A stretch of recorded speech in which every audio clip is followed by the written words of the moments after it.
तो क्या वक्फ संशोधन विधेयक बिल पूरे देश भर में लागू नहीं होगा? क्या सुप्रीम कोर्ट से वक्फ संशोधन विधेयक बिल कानून को लागू करने वाली भारतीय जनता पार्टी की सरकार को एक बड़ा झटका लग सकता है? दोस्तों, राष्ट्रपति के मंजूरी के बाद वक्फ बोर्ड संशोधन विधेयक बिल कानून लोकसभा और राज्यसभा में पारित होने के बाद लागू हो गया है।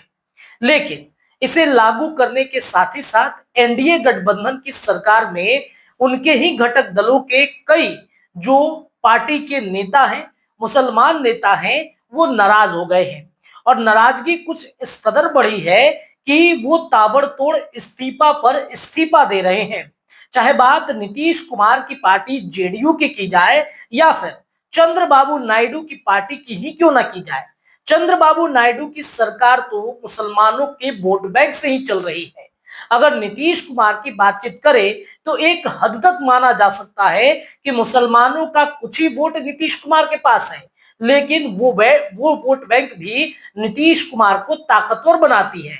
और अब हालत ये हो गई है कि नीतीश कुमार की पार्टी के कई जेडीयू के कई दिग्गज नेता अब इससे नाराज होकर इस्तीफा दे रहे हैं। अगले खबर में इस बात की हम चर्चा करेंगे, लेकिन उससे पहले ये जान लीजिए कि क्या सुप्रीम कोर्ट से तगड़ा झटका वक्फ संशोधन विधेयक बिल को लेकर लग सकता है, क्योंकि वक्फ संशोधन विधेयक बिल पर अब याचिका दायर की गई है सुप्रीम कोर्ट में।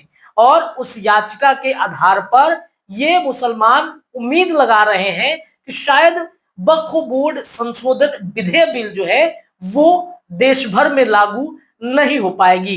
पूरी खबर क्या है, चलिए थोड़ा विस्तार से जान लेते हैं। आपको बता दें कि ये कानून दोनों सदनों यानी लोकसभा और राज्यसभा में सर्वसम्मति नहीं लेकिन कुछ सम्मति से इसे पारित कर दिया गया है। लेकिन इसे पारित होते ही सुप्रीम कोर्ट में चुनौती दे दी गई है। अभी तक कई याचिकाएं दाखिल हो चुकी हैं जिनमें इसे संविधान के खिलाफ और धार्मिक स्वतंत्रता के मौलिक अधिकार का उल्लंघन बताते हुए चुनौती दी गई है। लेकिन अगर किसी कानून को परखने के लिए कोर्ट के दायरे को देखा जाए तो वो थोड़ा सीमित होता है। किसी भी कानून को 3 आधारों विधायी सक्षमता, संविधान का उल्लंघन और मनमाना होने के आधार पर कोर्ट परखता है। तीनों आधारों को देखा जाए तो शीर्ष अदालत इसे खारिज करना बहुत आसान नहीं लगता है। क्या कानूनी सिद्धांत है, यह आपको बता दें कि सुनवाई के बाद अगर सुप्रीम कोर्ट से विस्तृत फैसला आता है तो देश में धार्मिक दान की संपत्तियों के प्रबंध पर स्पष्ट व्यवस्थाएं आ सकती हैं। वक्फ संशोधन कानून 2025 के अदालत पहुंचने पर जरूरी हो जाता है कि किसी कानून पर विचार के तय कानूनी सिद्धांतों को देखा जाए। इलाहाबाद हाईकोर्ट के सेवानिवृत्त न्यायाधीश एसआर सिंह कहते हैं कि सुप्रीम कोर्ट किसी भी कानून की वैधानिकता पर प्रमुख 3 आधारों पर विचार करता है। 3 परीक्षा क्या है? पहला, जिस व्यक्ति या संस्थान ने कानून पारित किया उसे अधिकार नहीं था, यानी विधायी सक्षमता, लेजिस्लेटिव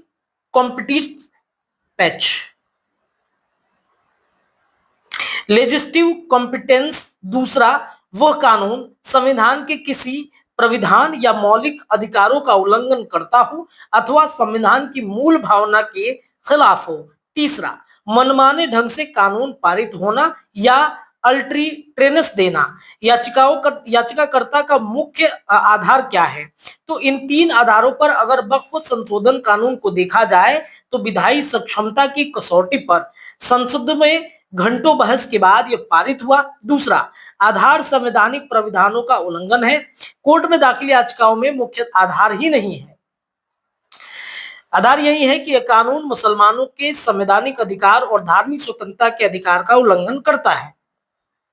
अब याचिका में जो दलील दी गई है उसके आधार पर संविधान अनुच्छेद 25 और 26 में सभी को धार्मिक स्वतंत्रता और धार्मिक मामलों के प्रबंधन की आजादी मिली हुई है, जबकि इसे नए कानून में मुसलमानों की इस आजादी में हस्तक्षेप होता है। सरकारी दखलंदाजी बढ़ती गई है। याचिकाकर्ताओं में वक्फ बोर्ड के सदस्यों में गैर मुस्लिमों को शामिल करने का भी विरोध किया गया है।